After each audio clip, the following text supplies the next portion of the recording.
Welcome back to our channel மாணவன் ஆசிரியர். இந்த இடம் நம்ம என்னோட பார்க்க போகிறோன்னு பார்த்தீங்கன்னா 12ஆம் வகுப்பு காலாண்டு பொதுத் தேர்வு 2024க்கான கவர்மெண்ட்டோட ஒரு official original question paper. So கண்டிப்பாக நீங்கள் எந்த டிஸ்ட்ரிக்டாக இருந்தாலும் சரி இந்த கொஷின் பேப்பரில் இருக்கக்கூடிய குருவினா சிறுவினா நெடுவினா எதையும் ஸ்கிப் பண்ணாதீங்க. எல்லாத்தையும் நல்லா படிச்சிருப்பாங்க. இதிலிருந்து கொஷின்ஸ் கண்டிப்பாக உங்களுக்கு ரிப்பீட் ஆகும். இதில் பார்த்தீங்கன்னா நிலையாமை குறித்து சவரி இருக்கும் கருத்து யாது, சினத்தை ஏன் காக்க வேண்டும், வசனம் கவிதை வேறுபாடு தருக, அதுக்கு கீழே வந்து பார்த்தீங்கன்னா ஒளிப்பின்னல் என்றால் என்ன, ஆளுக்கு ஒரு மரம் வளர்ப்போம் என்னும் முழக்கத்தொடர் வாயிலாக எவற்றை வலியுறுத்துவாய், அக்காலத்து கல்வி முறையில் மனைப்பயிற்சிக்கு உதவிய நூல்கள், இதில் வந்து பார்த்தீங்கன்னா உவமை தொடர்களை சொற்சொடரில் அமைத்து எழுதுக, கிணற்று தவளை போல. அடுத்து வந்து பார்த்தீங்கன்னா நமக்கு கீழே சொல்லை பிரித்து சேர்த்து அமைக்க, கலைச்சொல் பொறுத்த வரைக்கும் railway signal, domestic flight. Next வந்து பார்த்தீங்கன்னா நமக்கு வருபவர் எவராயினும் நன்றி செலுத்தி இடஞ்சுட்டி பொருள் விளக்குக, எவற்றையெல்லாம் விட நன்றி உயர்ந்தது குரல் வழி விளக்குக, குகனோடும் ஐவராகி வீணனோடும் எழுவாரான நிகழ்வுகளை சுட்டிக்காட்டுக, பங்குனி உத்திர திருவிழா நடைபெற்ற முறையினை திருஞான சம்பத்தர் எவ்வாறு பதிவு செய்கிறார். அடுத்து எவையேனும் இரண்டனுக்கு விடை தருக. 2x4 8.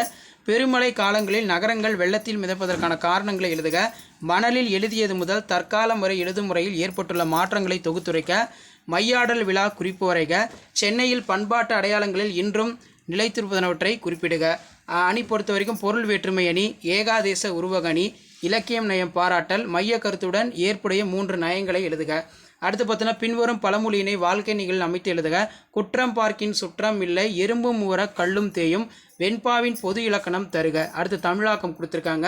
ஸோ அதுக்கு கீழே வந்து பார்த்தீங்கன்னா தமிழின் சீரிழமை திறமையது கவிஞர் சிற்பி பாலசுப்ரமணியம் கூறுனவற்றை தொகுத்து எழுதுக, கவிதை எழுத அறிய வேண்டியவனவாக சுரதா கூறுனவற்றை விவரிக்க, கவிதை நடையினை கட்டமைக்கும் அழகியல் கூறுகளை எடுத்துக்காட்டுடன் விளக்குக, குடும்பம் தாய் வழி தந்தை வழி குடும்பம் விரிந்த குடும்பம் இவற்றின் வாயிலாக மனித சமூகம் கட்டமைக்கப்படுகிறது என்பதை நிறுவுக, பொறுப்புணர்ச்சி இன்றி இருந்த ஊரை தன் பொறுப்புணர்ச்சியால் மாற்றிய மருதனின் பண்பு நிலத்தை விவரிக்க. நெக்ஸ்ட் வந்து பார்த்தீங்கன்னா சாலை விபத்தில்லா தமிழ்நாடு இக்கூற்று நனவாக நாம் செய்ய வேண்டியவன யாவை. மனப்பாட பாடல் பொறுத்த வரைக்கும் நெடுநல் வாடை கேட்டிருக்காங்க. அதே மாதிரி குரல் பொறுத்த வரைக்கும் பார்த்தீங்கன்னா மிகும் என முடியும் குரல் வந்து பார்த்தீங்கன்னா கேட்டிருக்காங்க, அடிப்புறாமல் எழுதுக.